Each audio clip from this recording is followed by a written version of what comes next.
যে ভালো লাগা ভালোবাসাটা রয়েছে সেটা আমরা দেখতে পাই, কিন্তু সেই যে গ্রহণযোগ্যতাটা আপনার, এটা কি কোথাও দলের অভ্যন্তরীণ কারোর ক্ষেত্রে চ্যালেঞ্জ হয়ে যাচ্ছে বলে মনে করছেন? আমার মনে হয় না, এবং বহু ধোঁয়াশা হয় এবং তৈরি করা হয়। এখানে তো তৈরি করা হচ্ছে, কর্মীরা একটু কনফিউজ হয়ে গেছে। ব্যাপারটা এমন হচ্ছে 2-3 বছর ধরে দিলীপ ঘোষ চলে যাচ্ছে, আর মমতা ব্যানার্জির সঙ্গে দেখা করলো মানে চলেই গেল।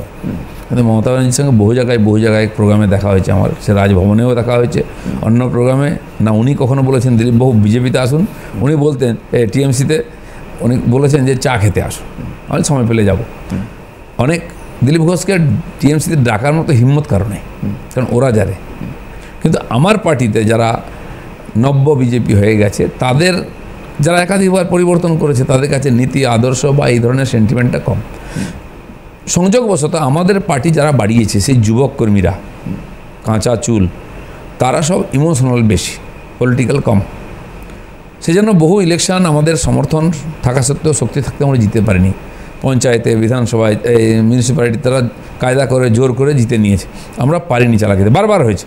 তো সেই জন্য তারা একটু হঠাৎ আবেগেতে লাফিয়ে পড়ে।